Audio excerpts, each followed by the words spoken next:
Welcome back to LA Ragmaker Spin, where we go beyond the runway and look at Project Runway through the lens of the real apparel industry. This week, another talented designer left the competition. Aaron Potts's journey came to an end. That means we're officially down to the single digit designers. And from this point forward, every challenge becomes even more important. The challenge.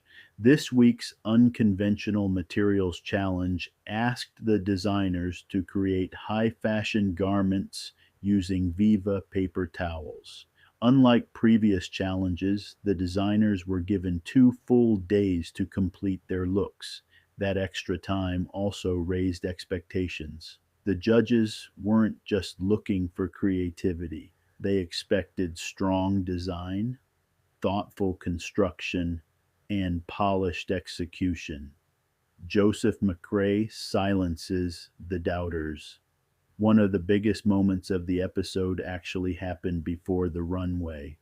The designers were asked who they believed was the weakest competitor still in the competition. Almost everyone pointed to Joseph McRae. Almost.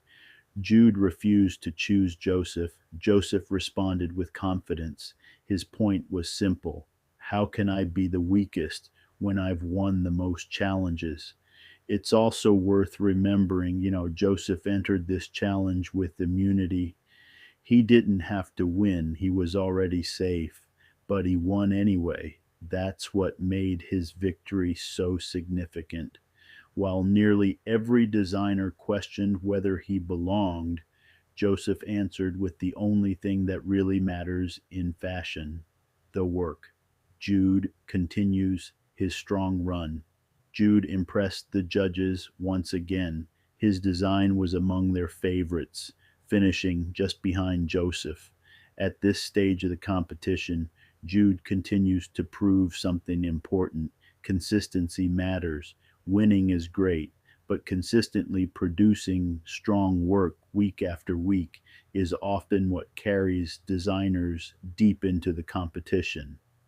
This week's guest judge was acclaimed designer Willie Chavaria, bringing another respected industry perspective to the judging panel.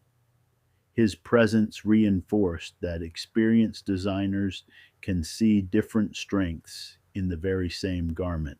My spin, the biggest lesson I took away from this episode wasn't about paper towels, it was about confidence. The room underestimated Joseph. Joseph trusted his work. That happens more often than people realize in the fashion industry. Sometimes your peers won't understand your vision. Sometimes people will underestimate your abilities. Sometimes you'll be counted out before you've even presented your work. In the end, the garment has to speak for itself. This week, Joseph let the work do the talking. The episode ended with one of the season's most talked about moments. During deliberations, Law Roach confronted the other judges, creating visible tension at the judges' table. Social media reacted almost immediately, with many viewers debating and criticizing his approach. Whether you agreed with him or not, it reminded us that judging creative work is rarely unanimous. Even experienced professionals can see the same design very differently. Episode 5 wasn't just about an unconventional materials challenge, it became a lesson about perception. The designers believed Joseph was the weakest competitor.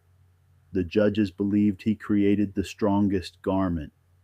Fashion has always been full of moments like that: public opinion, peer opinion, and professional evaluation.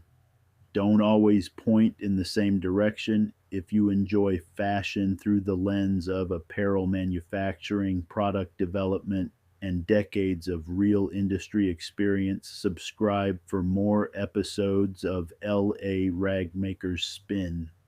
Question of the week: were the designers wrong to underestimate Joseph? And what did you think about Law Roach's confrontation with the other judges? Let me know in the comments. I'll see you after episode 6.